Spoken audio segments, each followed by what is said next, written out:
All right, good evening, brothers. We are getting started with our Monday Night Live webinar. And today we're going to walk you through the job search as it relates to student affairs, and it's going to be an exciting time. We thought it'd be indeed time to get it now so that as we go into our winter breaks, we start thinking about, at least for those of you doing the job search, think about what you want to do and how to get that going. So I am going to turn it over to Brother Antonio P., who will go ahead and introduce our presenters and just walk us through. And Brother, I am turning over all presenting privileges to you, so go ahead and guide us through this conversation. Wonderful. And welcome to Monday Night Live. This is an online professional development community brought to you by the Sigma Leadership Academy through Phi Beta Sigma Fraternity Incorporated. By day, I serve as the Associate Director for Resident Education and Development here at the University of Cincinnati. And for those who are watching live, we have a short PowerPoint that will be showing on the screen. And for those of you who are joining via audio, you can follow along on the back channel, and we'll also share the information via voice. At this time, for those of you who are listening in, we ask that you put your device on mute so that you might hear our panelists as they are speaking. And if you've got questions for our presenters, feel free to type them into the chat or use the hashtag on Twitter, SigmaMNL. We'll be checking both of those as we move along. Soon as this program is over with, we will have a survey for those of you who are participating. We ask that you fill that out. That helps us to get better and also let us know what other topics that you'd like for us to use. The goal of the Sigma Leadership Academy through these webinars is to provide and offer training and development to Sigma men and friends. And so we appreciate those of you who might be a part of Phi Beta Sigma fraternity or those of you who are joining in as well. We have several upcoming discussions. The next one will be on January 22nd, and that will be on Title IX. We ask you to stay tuned and watch your local social media for postings on that. And without further ado, I'm going to introduce our guests this evening, or announce their name and allow them to do brief introductions of themselves.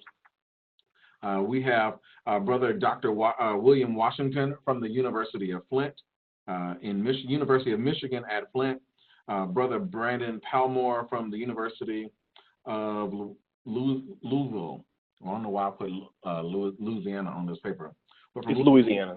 It is Louisiana. Okay. Yes. Lafayette. Got it. Why I thought you were in Louisville, I don't know.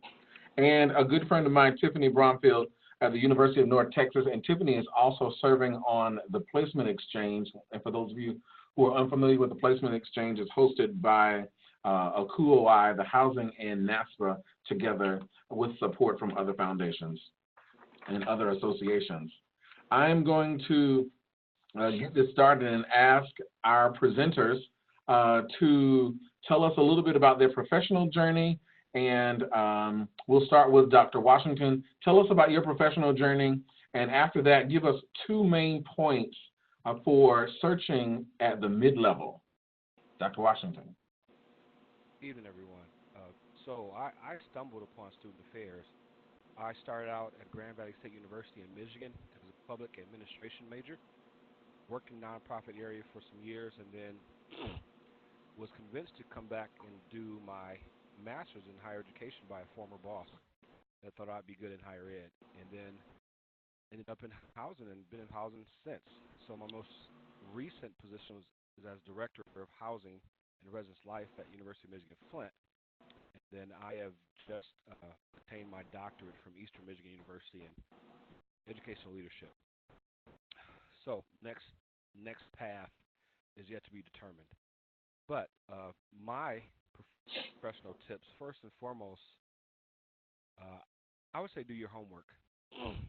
As a young professional or someone going to a mid-level, upper-level management, do your homework for institutions. I can never stress how important it is and how highly people are favored when they are able to articulate information about an institution or about a department from an institution when going through a job search process. That says a lot about the candidate, and it tells the employers that you are truly invested in trying to find a good fit. I'd say that's the first and foremost, I think, most important thing going through any job search.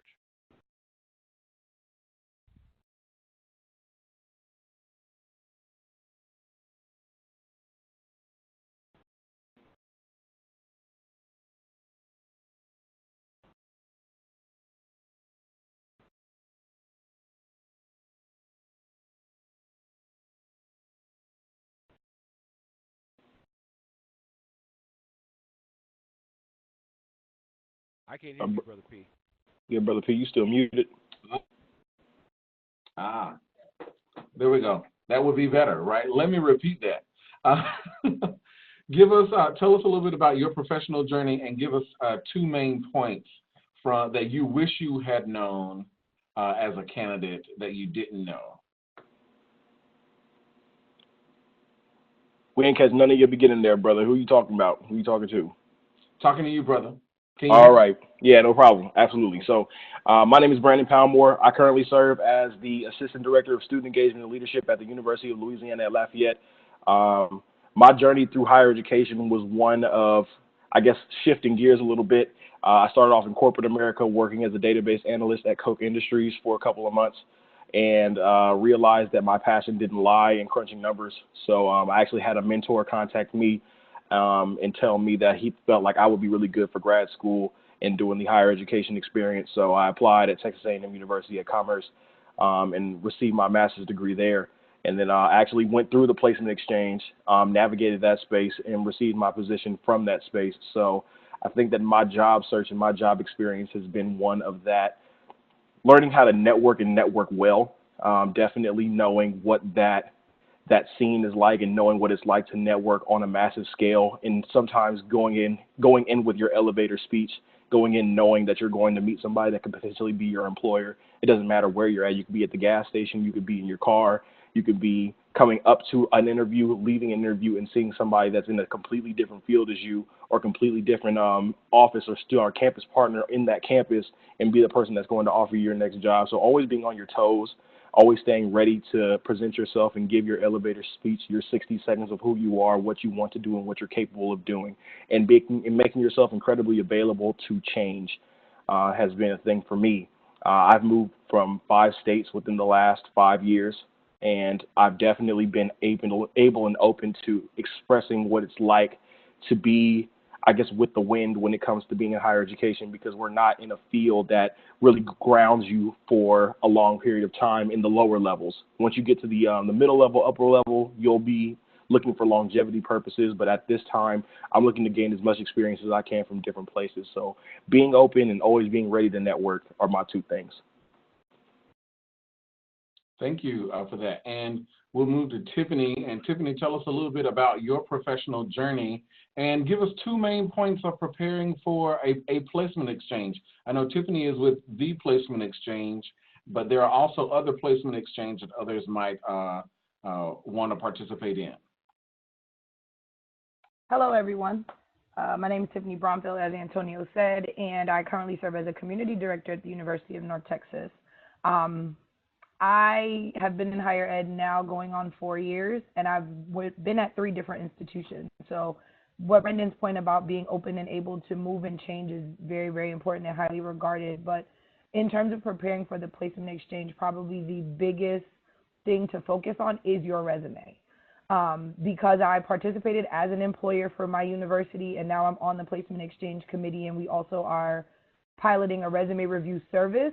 I know, or have been able to notice, the importance of a resume, because schools will vet 250 resumes before they get to the placement exchange. And if you don't make the minimum 13 points, or you don't make the minimum 15 points, you won't even get an interview when you arrive at the placement exchange. So it is extremely important to make sure that your resume is current, your spelling is on point, and make sure you list as much as you can. One of the things I've noticed from the employer side is not a lot of people going into, especially graduate students, don't list their presentation experience. And those presentation and trainings that you get when in graduate school and through your job are vital to being the tiebreaker between you and another person, because a lot of universities are looking for the next candidate who made the next step, who kind of already contributed to the field. So list that volunteer experience, list your committee involvement, speak about your presentations, but really make sure that your resume is clearly articulated in everything you do. Don't miss a beat. Don't think, oh, well, everyone uses Maxia, so I don't need to write it. No, put that on your resume. Anything you've done, be as concise as possible, but try to include as much as you can. So that's probably one of the big things. And just to echo Brandon's for like being able to network, being available, being open to talking to people. Coincidentally, two of the people who are also on this call, William, I met at TPE. I walked past his table a couple of times going to the bathroom, and then we just struck up a conversation. And it's one of those things where, like, had I not been open, he just would have watched me walk past him for 4 days, just keep walking past the table. And he's like, hey, here's my business card. And we connected, and it wasn't until I got on the call that I realized that's who it was. So keep that, like, openness to just be able to converse with people and make sure your resume is very, very tight. Those are probably going to be your two most important statements. Thank you. So we've got some questions, and we'll also continue to take some questions from those of you who are listening on.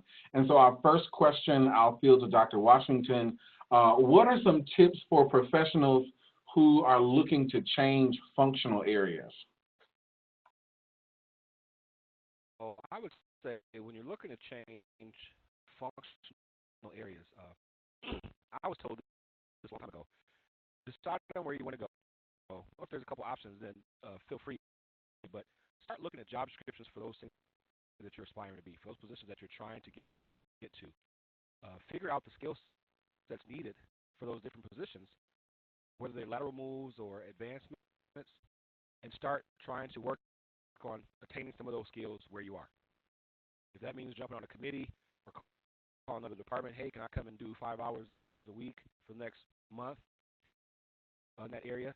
I would say so researching what you'd like to do, especially switching to functional areas. We have most of those areas at most universities.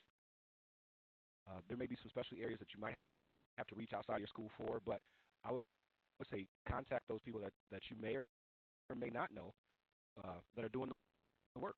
Introduce yourself, explain. For the most part, our field is very friendly, and there are a lot of people who like to talk about themselves and what they do. So I haven't run across a person who doesn't like to talk and share about what they do and bring somebody under their wings to kind of help them. And we're all kind of stretched out anyway. So if I had a student or a young professional saying, hey, can I come give you 5 hours a week? I would never say no. And I would think most administrators wouldn't turn down an opportunity. So research and kind of find out the skill sets you need and try working on those skills and enhance those abilities prior to making a jump. Thank you. And our next question, I'll field this one to Brandon. How do you work to navigate work-life balance going from a graduate student to a full-time position? Okay, so my transition from a grad student to a full-time student was actually not that bad of an adjustment because I came from a corporate America background, but having the mindset of I need to be doing this full-time. And it's not just about what you're doing while you're in your office. Sometimes it's transitioning that to what you do when you're on call or when you have something going on with students and you act as the psychiatric help in that instance, or if you're acting as the parent or legal guardian in that aspect, because you know that higher education puts us in all types of different spaces, especially as a professional. So learning how to balance that is essentially finding out the things that you need in order to feel like you can go back to work refreshed on Monday or Tuesday, the next day, etc. Using your weekends effectively. I know that there are some weekends that I don't do anything. I shut my stuff down. I shut my computers off. I just rest. And sometimes your body needs that. Your mind will be in, I need to protect my students mode. My mind will be, I need to get that budget together mode. I need to work on these presentations. And there are some times that you just need to say, okay, let me calm down. Let me figure out how I can refresh and let me get back into the fold. You can easily burn out in higher education if you don't do that.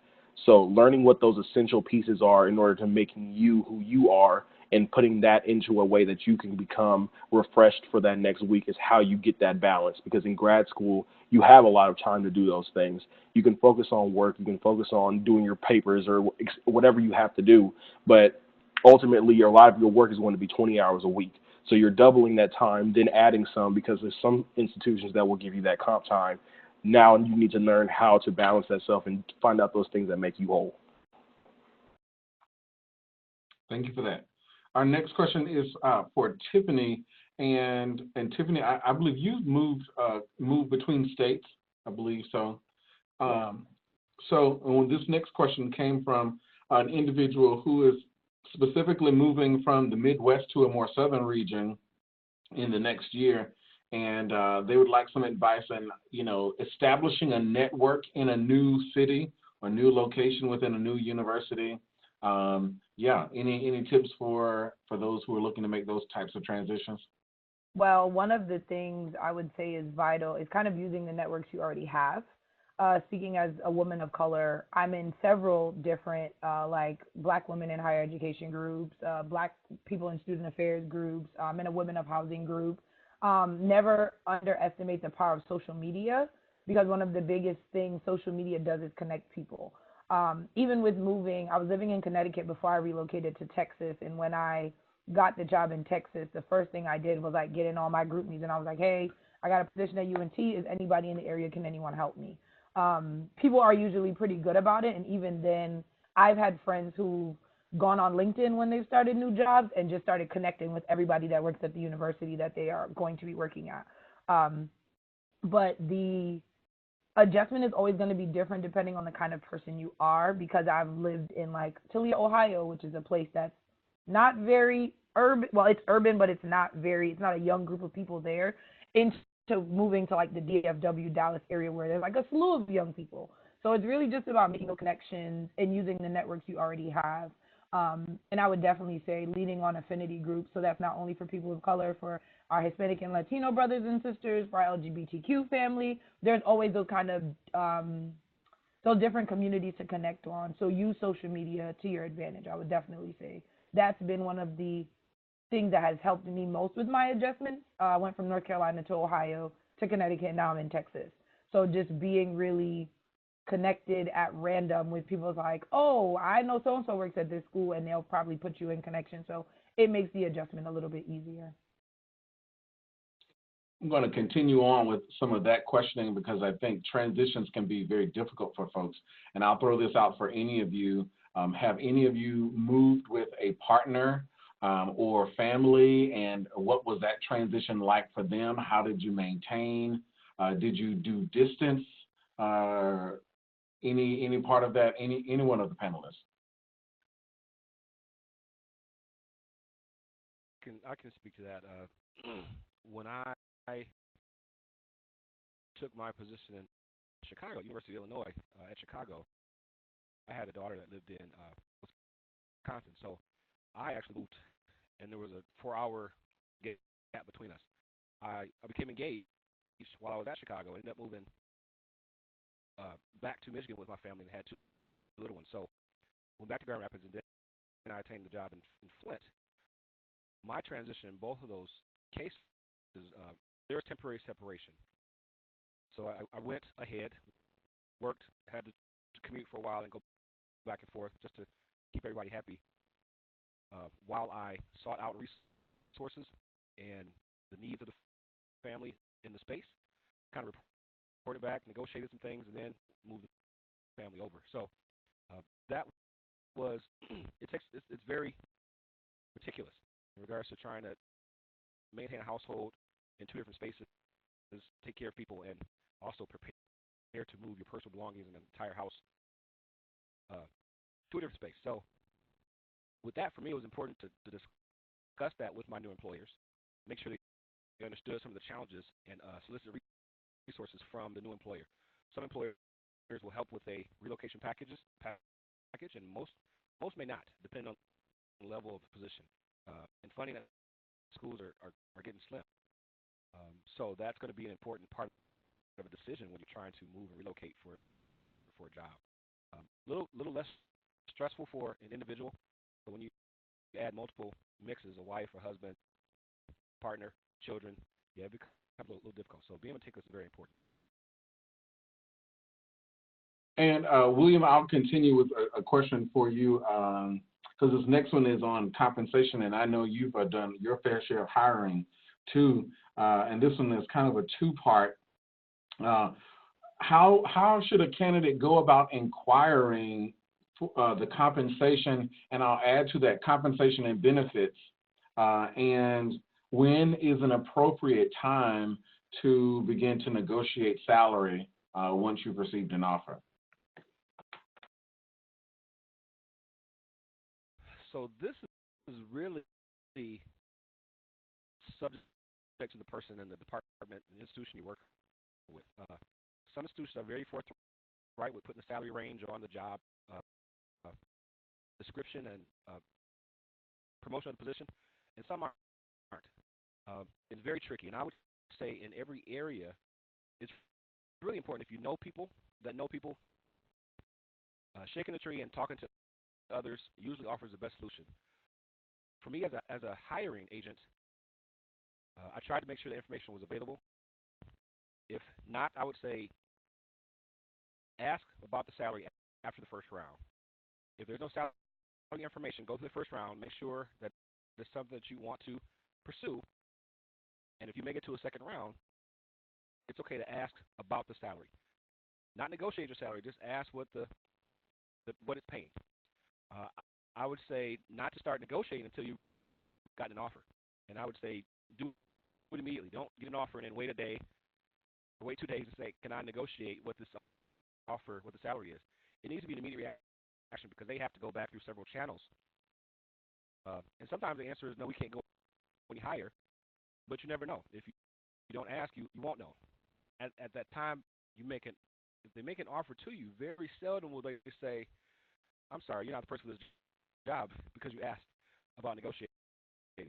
I think sometimes we forego negotiating or asking that question because, one, we're excited, we got a new position, we got offered, hey, and second, sometimes out of fear. Like, I don't want them to think like I'm money hungry or I'm this, but cost of living is high and it's going up everywhere. And so it's important. And people who don't think it's important to a candidate are not here with us. They're not in reality. In reality, it's an issue for everyone, especially those coming out of college with the debt that we're accruing as students, trying to get into a new area. Cost of living is important, and that salary factors into cost of living. The decision that I might make coming to a metro or a suburban area or a small school. And I'll continue that with Brandon and Tiffany. You all have negotiated salaries and or benefits too. What was some of that conversation like as you engaged in those with a potential employer?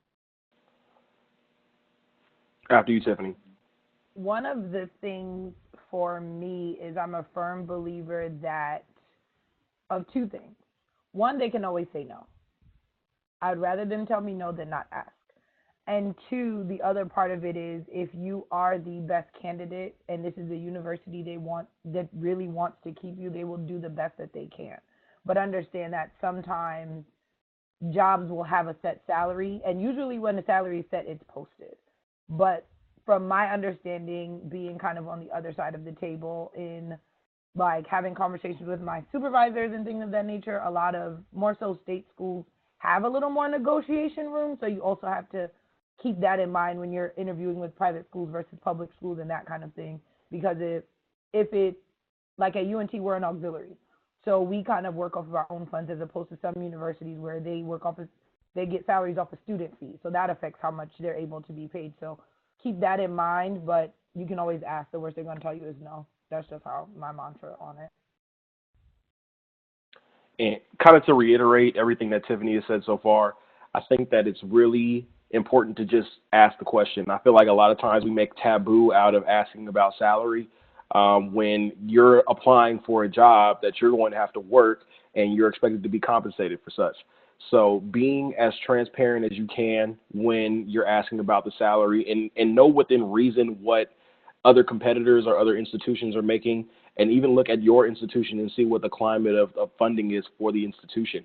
I know that sometimes it's a bit of a stretch to say that higher education is one of the richest fields, and I think that we do a lot of work and we expect to have salaries that reflect that work. So if you feel like the salary that's being presented to you at the end of your job search or at the end of this position is something that you feel like you can negotiate, like Tiffany said, the easiest thing to do is ask, because it's so easy to get a no. But if you never were to ask, you might be outing yourself a couple of $1,000s. So I think that it will be good for you to just go for it, ask, and if it comes back as negative, then in that position is one that still interests you, then go for it. William, did you have more to add to that? And I do want you to, you've done a search at the mid-level too, and so we're moving beyond first or maybe second position, and some pieces for folks to think about as they're moving up.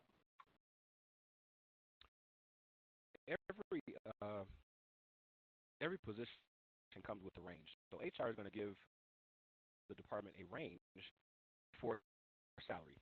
Now, whether the department offers the high end of the range or the low end of the range, most cases the candidate won't know. So they really, not echo, and I'll continue to say this, ask the question. And like Tiffany said, if they want you, they'll actually do some wiggle. They'll do some wiggle. If you're middle of the boat, marginal, they may or may not, but you never go wrong with asking the question, especially if it's important to you. Now, from the manager side, hiring side, I am going to probably start at middle of the road based on your credentials, and if you have the high-end experience, I might go higher. If you got the low-end experience, so fresh out of bachelor's, or if you have a master's coming with some experience, that will determine where I start. And so if you're coming out with a lot of experience and you're going into a mid-level position, I think you have experience for a position higher than mid-level, then I might just offer you the high end and say, this is really as far as I can go, because I'm trying to get you with the first swipe. So you got to keep those in mind. As a hiring manager, those are kinds of things I'm thinking of, because right now in this field during TPE, it's really, you got to grab the best, the quickest, and the fastest. And if that means I'm throwing out a salary early, I may potentially do that. Especially if I see some colleagues eyeing you as a candidate. When it comes to management and mid-level positions, the funnel gets really, really small, and those candidates we start bumping them around. And I saw them at your table. I don't necessarily want to lose this candidate, and so I'm trying to bring as much negotiating power to TPE and those venues as possible without my hands being tied by the university. So some of that will play a part into that process. So we're going to continue on this because I saw some questions about this. Say the salary is what it is. What are some of the other components, benefits that a person should take into account when attempting to negotiate a package for themselves? I got this one. One of the things I would tell candidates to definitely ask is what the professional development plan or the professional development funds look like, because there are some universities that I know when FLSA happened, they gave their entry-level people the bump, but then took away all the professional development funds. So if you wanted to go to a conference, essentially you had to pay your own way. And they feel like because you're making almost $50,000 a year, that is a thing. So I'll definitely say ask about the professional development fund and what that looks like, because any university that's worth their grain in salt wants you to continue to contribute to the field. Now, whether or not they give you the funds for that is kind of what, for me, in my searches are always the breaking point. If I get to a university and they say, oh, we don't have professional development funds, that's probably not somewhere that I'm going to want to work, because if you're not going to support me in my growth and development in the field, then I don't feel comfortable coming to work my butt off for you and contribute, and you're not really helping me get that growth and development. So I would definitely say ask about professional development funds or what that plan looks like. I'll add a little bit to that as well. I think that asking about healthcare, asking about if you're going to be able to maintain your physical health on the behalf of the institution is really important as well. And I know that might sound like a bit of a duh, but honestly, there's a lot of institutions that are not offering or as helpful when it comes to your physical health, your well-being, maintaining that well-being. So ask about what their health benefits are, as well as if you're looking to continue your education, look at what tuition help they have for an employee of the institution. I know that I'm looking to pursue my doctoral program, and a doctorate degree. So if I was to look at my institution and say what were the things that they were providing, I asked that from the beginning, and they actually cover about 95% of that. So that's something that was a really big factor for me taking my position, that they're looking to invest in their employees and keep them there by helping them pay for their school.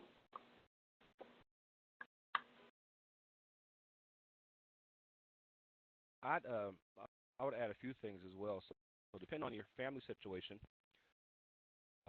child care is going to be important. Dependent care and those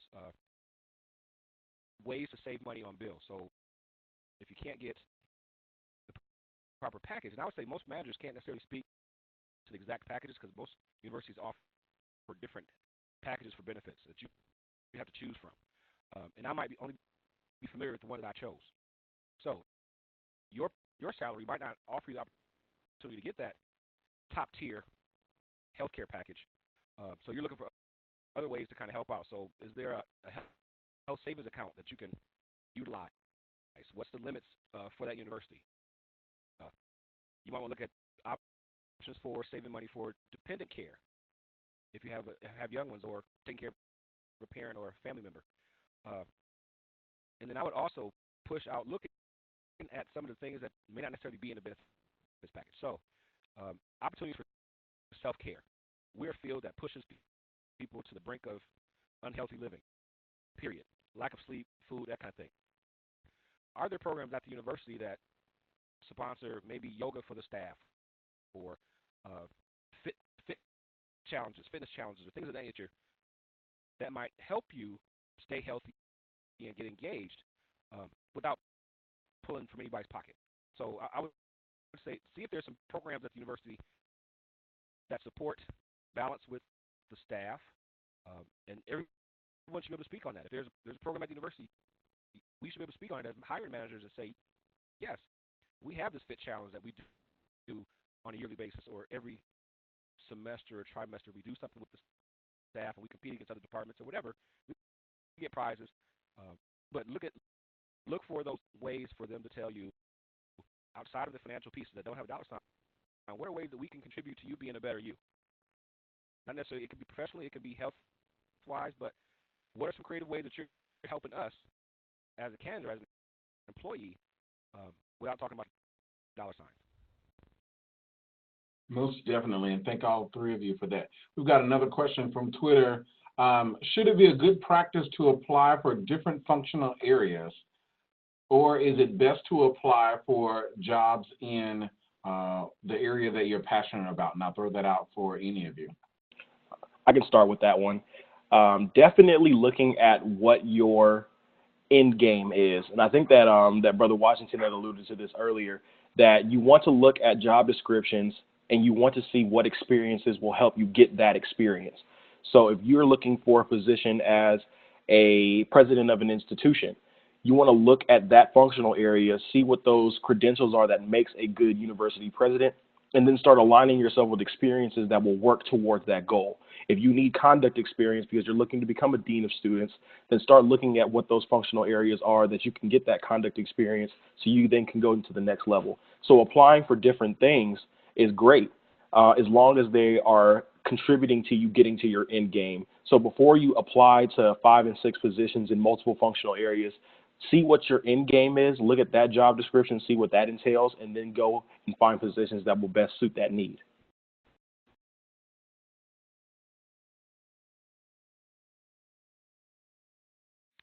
I would agree with Brandon as well. And as a younger professional, come out of college, you still might be trying to get your feet wet and figuring out what you want to do. And I think it's okay as a young professional. As a hiring manager, I should understand that. I may not have a path yet, and so I'm going to dip my toe in different areas. And it's okay to change. It's okay to get in this area of Greek life. Oh, it's not for me. So let me go to housing. Oh, housing, I can't do a crisis management. So maybe I'll go to advising. While you're young, you really have that option. And I would say if those things, it's better to learn sooner than later what works best for you and your lifestyle and what you want to do. Who you want to be when you grow up. We make those mistakes. We bump our head, just like anything. And it's okay. If you want to apply for 6 different areas, at this point and you feel like, hey, I can do all 6 of those areas, I don't think we're going to pigeonhole you into a certain area. Most times the candidates do that themselves. So explore some. You'll land one of those jobs hopefully, and you'll make a decision whether it fits you like it, or you need to switch over. But just be mindful of those challenges when you're switching functional areas, that you're able to articulate transferable skills that cross over.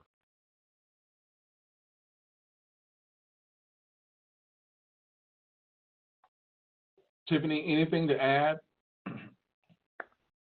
I'll just say never say never. The field of higher education is very different because we do have those multiple opportunities to get a lot of different trials and function areas. But as a housing professional, I knew coming out of graduate school that a lot of people say they would never work in housing. I was one of those people, and I've realized I'm a res lifer. So it's one of those things where give it a chance. And because an event like TPE, there's so much, don't allow yourself to get overwhelmed. But I always, and I tell candidates, graduate students, the number one rule of thumb, if you decide to interview with these people and they offer you a job, would you take it? Don't just throw your name in every single person's hat and then you end up in North Peakmont, North Dakota, and you don't like snow. So understand that you kind of have to know a little bit more about yourself and what your non-negotiables are, and kind of what you're willing to kind of deal with. Like if you're allergic to sun, going to Miami is not an opportunity, it's not an option for you. So if you're going to put your name in hats, make sure if you offered the job, it is somewhere you would work. Don't just apply everywhere and then kind of hoping you land and stick there. And also understanding the process too, you could interview and take a job and in 6 months to a year, you don't like it. And it's okay to figure out what that recovery and what that growth part of your process looks like, because it's no one journey is the same. I would add to that, how do you go about doing it? It's also about tailoring that resume and your cover letter specifically towards those experiences. And if you are following along with what Dr. Washington talked about earlier, of gaining experiences maybe in collateral to your primary role in a different functional area, that's what I did during my first position. Had an opportunity to work in another office and gain some additional experience. I thought I wanted to go into a multicultural work at that time. And so already beginning to lay the groundwork for getting that. And I think you have those opportunities at almost every level. I know many of us too who are, in the mid-level, it becomes about competencies and switching, making sure that you can articulate how your competencies move areas is very easy. And so I think once you get to, if you stay in one lane, I would say, for an extended period of time or for several jobs, some may see that as i.e., you're a housing person like myself. And I'm fine with that. But you also make sure you want to articulate how your skill set clearly helps to move and navigate, or how your experiences. So you've been in housing, but you've been presenting in this area, you've been volunteering in this area, you've gained other experiences that will clearly articulate, if you get ready to move, you've got that skill set, or you've got the experiences to go along with that. I'll go back to this question because, and this is, I'll open it up for any of you. Have you done a search with a partner, and what are some considerations to take if you've done a partner search? And the partner being in higher ed specifically.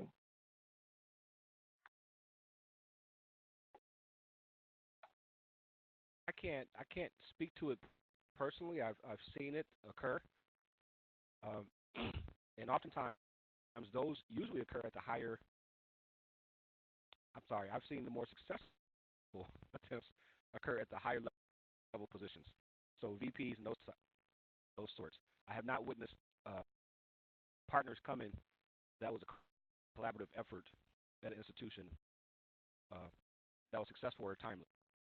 So I've seen it happen where, okay, a partner is going to wait a year maybe and find a position at the school, but not simultaneously.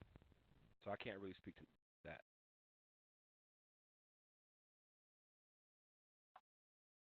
I guess I'll add into that too. I personally haven't done it, but I think also for when you're not at a position where your role might command or allow you the privilege to ask for a partner to find work within a division. For most institutions, if they're really after you, they'll find something for your partner to do. But if you're not at that level yet, I think you've got to be very intentional in that search. Dr. Washington talked about some separation time from partner or a spouse, and being willing to set yourself up for that. I know I have several staff members who asked for support in trying to figure that out. One of the ways that we as an employer helped with that was temporary housing for that employee for a while until they could either find something or their partner could find something in the area. That was just something that we were able to do at, literally no cost to the department, so it was an easy give. But I think you've got to be intentional. Also to reach out to your networks, folks who are there on the ground in the place that you're going. They may have other individuals who have also done it as well, but also your higher ed network to find folks who've done partner searches and to figure out the nuances of how to not only make the professional move, but also maintain partnership while you might be going through that space too. Any other tips from the panel before we move into any other questions, things that you might have thought of that you want to share at the moment?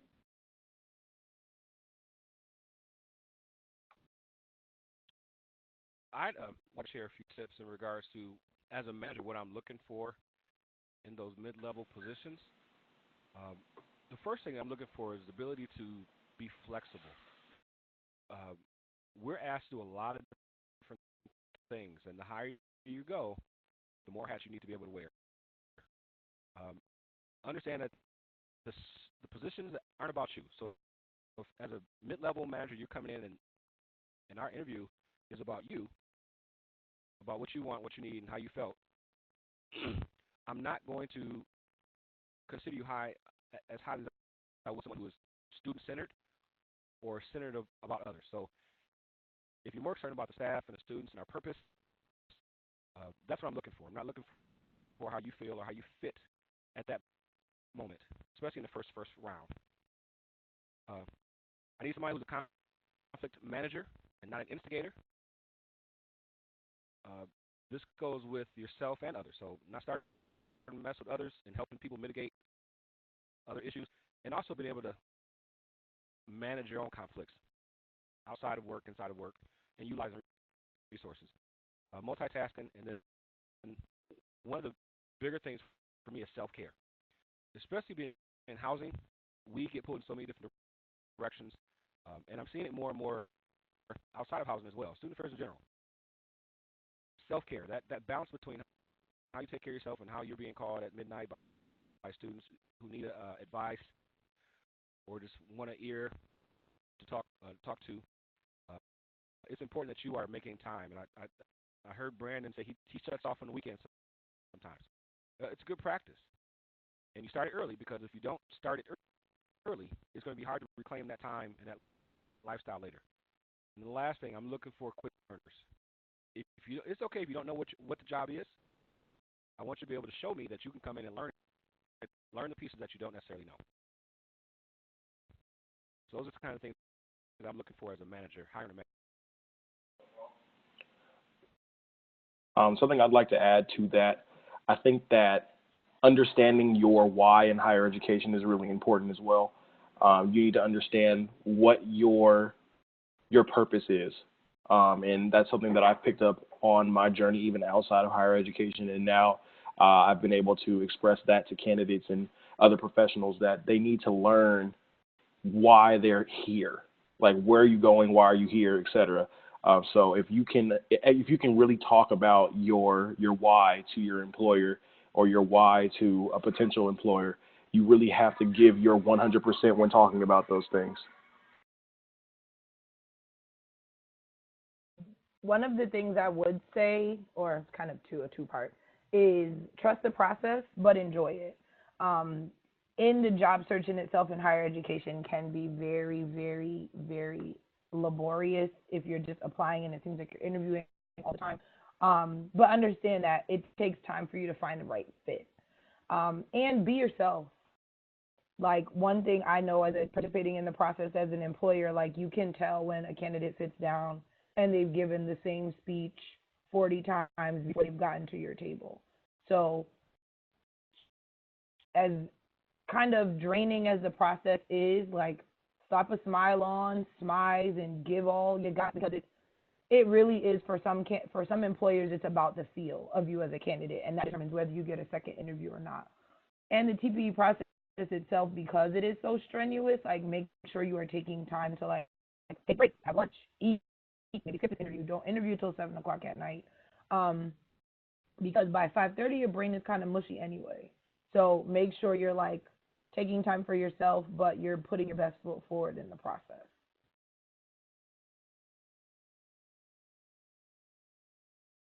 So this next question is about the search process itself and timeline. What should a candidate expect going into a search, and the types of communications that they can expect to hear from a potential employer after they submit their application?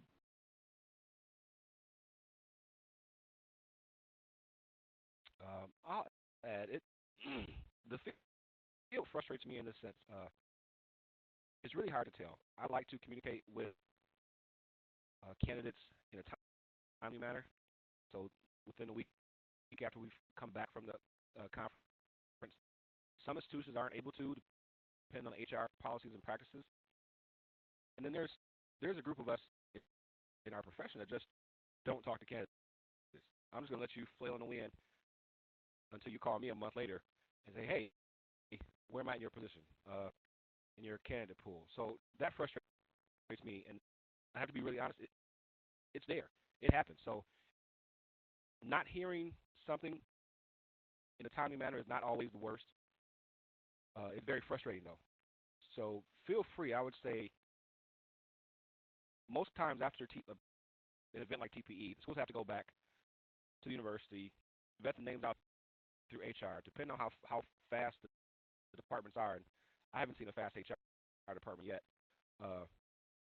It really depends on how quickly they get through your candidates before I can even call you back to say, hey, we'd like to invite you to campus, blah, blah, blah.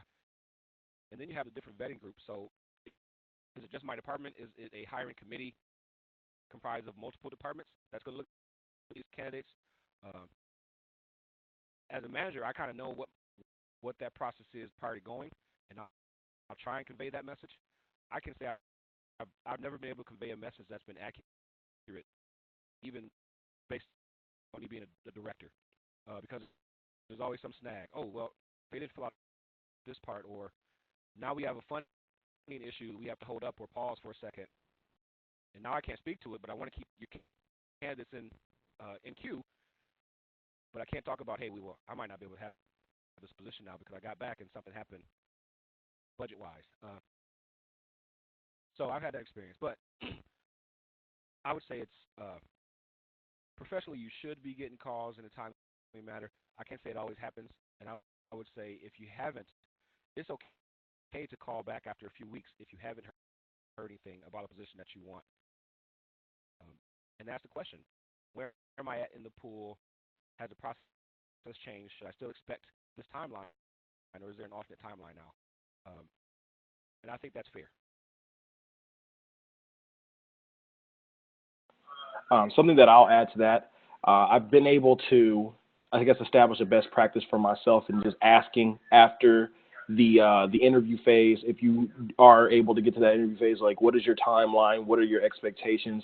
Or what should I expect to hear from your institution in regards to this position? And most of the time, they're very forthcoming with that information. And even if they don't have the 100% information, they'll give you enough for you to feel satisfied in waiting. And if they don't give you enough to feel satisfied in waiting, that's when you can start exploring the other option and start exploring what other opportunities you may have. But I think that patience is a bit of a virtue, and I feel like it's one that is far and few in between when it comes to this job search piece, because you're talking about your livelihood. So you definitely want to be as expressive as possible in understanding the timeline, having a point of contact or knowing your point of contact when it comes to the job experience and that job search, and being able to maintain that active communication with the employer, but not being excessive about it. And I think that that's what's going to have to be something that you judge as you're going through the process.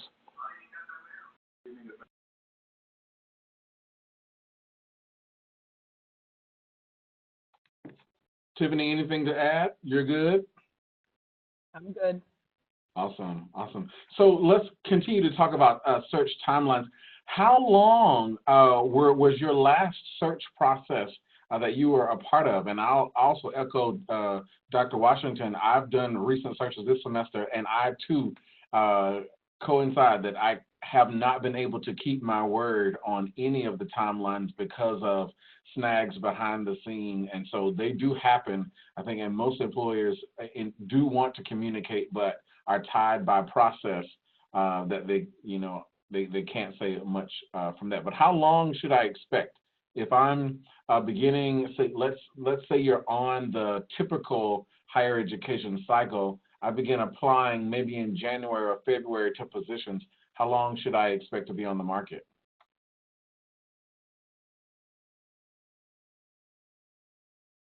I can start this one. I would say it really depends on what your job search looks like. So, for example, many of my searches have been geographic uh, uh, and very specific in regards to the area that I wanted to be in.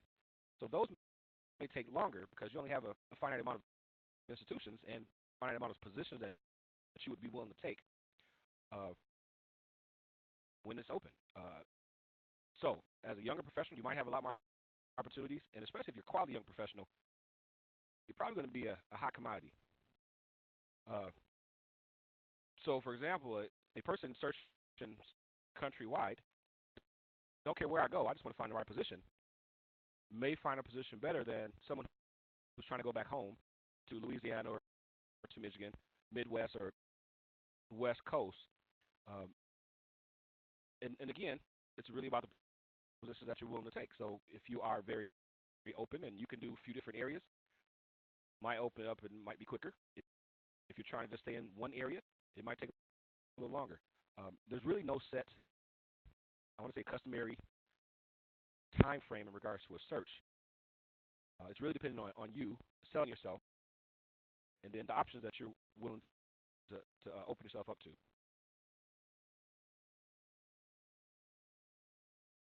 For me and my searches, I've kind of gone the traditional route, so I'd usually start looking in like February or March. And because I'm still kind of entry level, there are a lot more opportunities out there, so I do spend a lot of time applying and a lot of time having interviews. I remember at one point, I think I did like 14 phone interviews in like one day. It was like every half hour. Um, I would never suggest anyone do that, just for the record, but it is most universities, when we're following the traditional schedule, try to have people in by July 1st, sometimes June 1st, depending on when their fiscal year starts.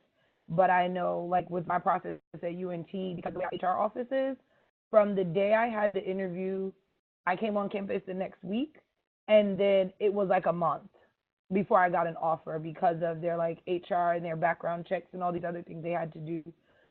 So keep that in mind, that there is a lot that happens behind the scenes that you're not, as a candidate, you're not necessarily privy to that information. But I've known people who've been in the higher education search after graduating with a master's for 1 year. But that also has a number of, things like they have a partner or they have children, so that takes time. But if you're not locationally bound, you're probably going to catch up on something pretty quickly, more so than not. So just kind of keep that in mind when you start looking at places. If you want to, stay within a certain range, it's going to take you a little bit longer to find a job that works for you if you're only like location bound, or if you have a family or other things that play a part in that decision.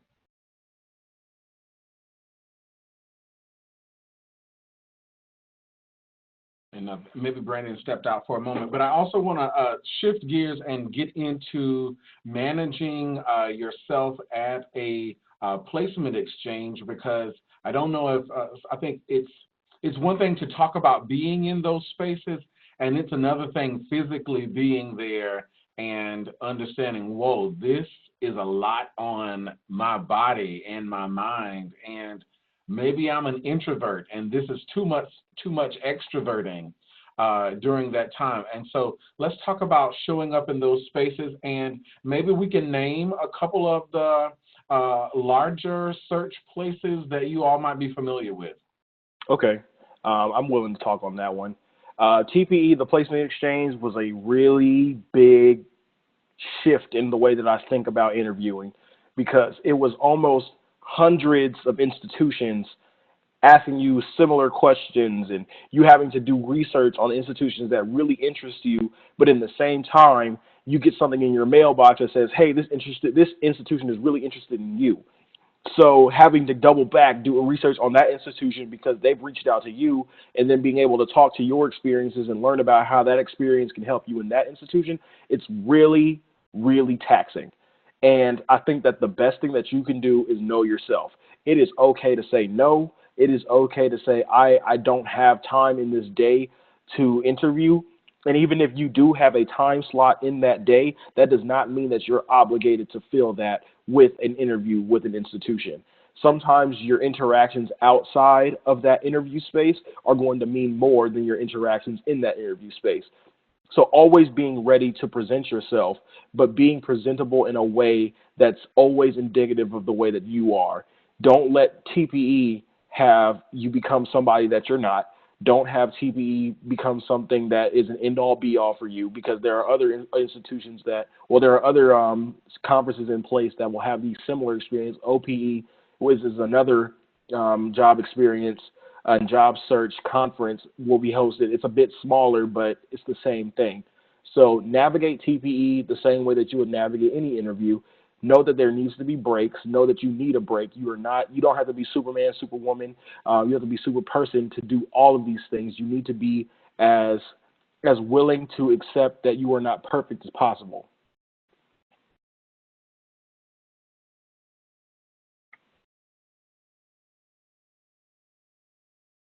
I would add for these large conferences as well. There's a social component that people don't speak of often. So you go thinking, oh, interviews, and unless you have some mentors or a team that understands the landscape, that you might get invited to 15 different socials by 15 different schools that you are applying to. And it's important that you manage that social experience. They're going to bring you in to try and talk to the bigger team and hog your time, and you might be bounced between 5 and 10 people. And this is where it comes in, and I think we've all said it. Don't waste your time or theirs. If you're not interested in the university or interested in that position, don't waste your time doing all the extra. It will eat up your energy quicker than anything. And then you go, oh, I just wasted, I can't get that 30 minutes back, or things like that, because you spent time socializing when you should have been in your room or at a computer looking at some stuff for your interviews the next day. But that's something we don't talk about a lot. I would say if you have the ability to have a team, so some peers, cohorts, some people that might be going through the process together, someone maybe not looking at the same position as you are, and can help each other. When my cohort came out of my grad program, there were several of us, and some of us were competing for some of the same positions, but we all shared our information, so our experience was a little bit better than most. We were kind of tighter. So, if you have that tight group, you have the ability to have some peers, and me being in a Sigma, I can always reach out to other Sigmas. I see them, we try and congregate, and then we start taking notes for each other and helping for the most part. And those kind of situations are beneficial if you can put yourself in that situation. Having eyes and ears around TPE or around these larger conferences kind of let you know, hey, I just heard this about that institution, or they just told me this. Well, yeah, I might not want to deal with that part, so I'm going to take my name out that position candidacy kind of thing. So I would say support is good. if you are going with mentors from your institution, use them. Uh, don't go alone. If you have people from your school going that you trust and that can help you, utilize those staff members. And then sometimes you might find some people, if you're just talking, that might help. If any young man or young lady came to me and said, "Hey, I have a question," whether they're looking at my institution or not, I'm going to offer that information. I'm going to do my best to get them in the right path. That's just how I'm built. Uh, and I would assume that most student affairs professionals should operate like that. Now, whether they do or not, we're all going to be busy. But to take 5 minutes out of my day and help a candidate that might be looking for something or have a question, for me is important.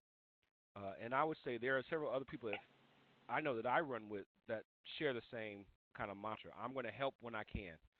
Uh, so ask the questions. If somebody says, "Hey, what you looking for?" And I know TPE, they have a good volunteer structure where they have a lot of people running around, and they'll stop you in a second. "You look like you're lost.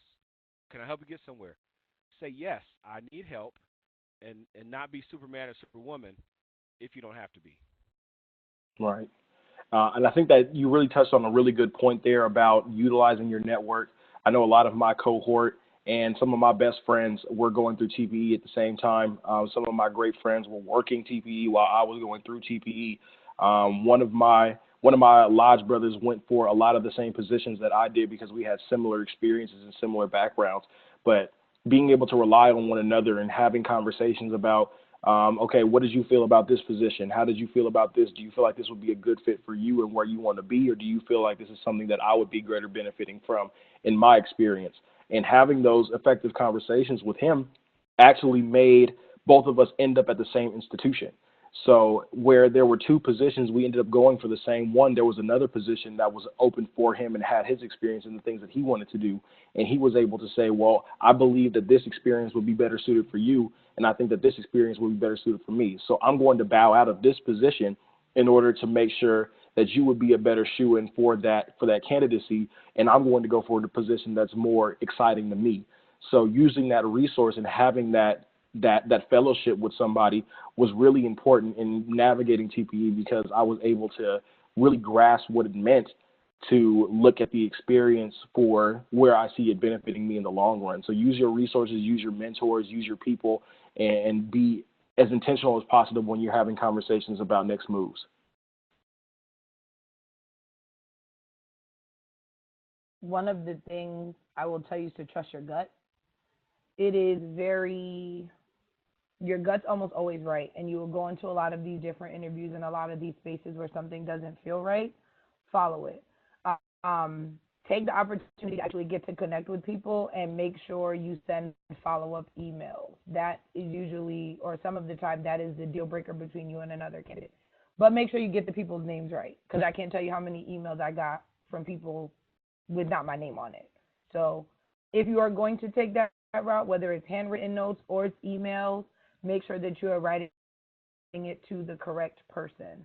The TPE space is a very busy space because we're talking from 8 a.m. to 8 p.m.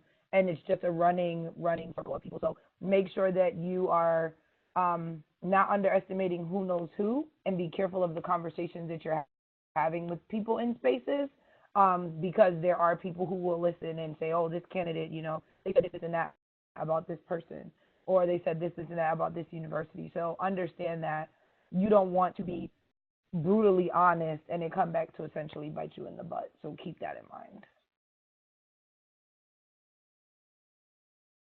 Thank you all for that. So we're going to go into our closing part of this, and I want to really thank the panelists for all of their work. I just want to remind our participants who are listening on that we'll send out a brief survey after this is over with, and we ask that you do fill that out and stay tuned to the future events. But to our panelists, wrap us up and give us some closing thoughts on job search and just some closing pieces there. One thing I will tell you is if you apply for a position at the placement exchange or you see a position listed online that you're still interested in, go to the university website and apply. Because oftentimes you will not see them there and then find out they have a job and you can still apply and they'll still be through the regular interview process. I know at UNT, we hired somebody from the outside process that didn't attend TPE. Just because the way of things worked out. So understand that the university website, higher ed jobs, the placement exchange website, like those are still good resources if you attend the placement exchange and you don't receive any positions. I know that the other placement exchange is also coming back, and the Oshkosh placement exchange is also a thing.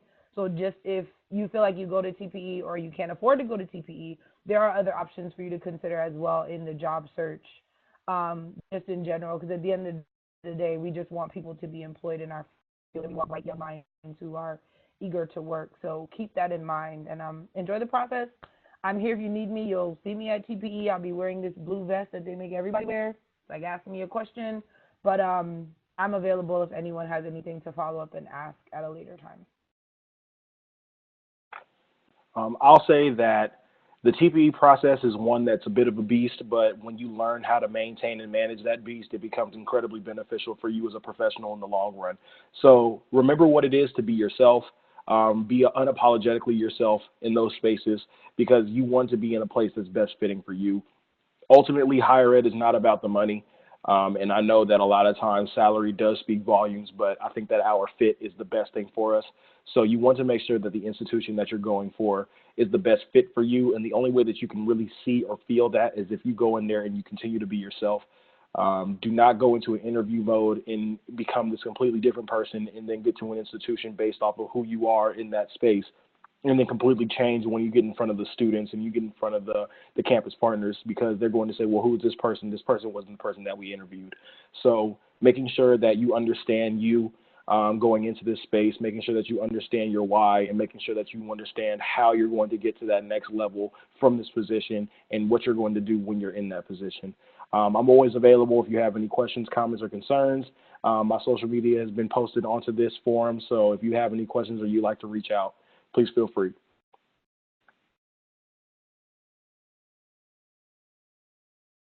I would echo what Tiffany and Brandon said, but I'd also add 3 more points. Make sure you do your homework and not waste time. You will become a time manager getting involved with these search conglomerate activity conferences. So be careful and make sure you get your time for yourself. Social media will tell a story about you, regardless if you like it or not.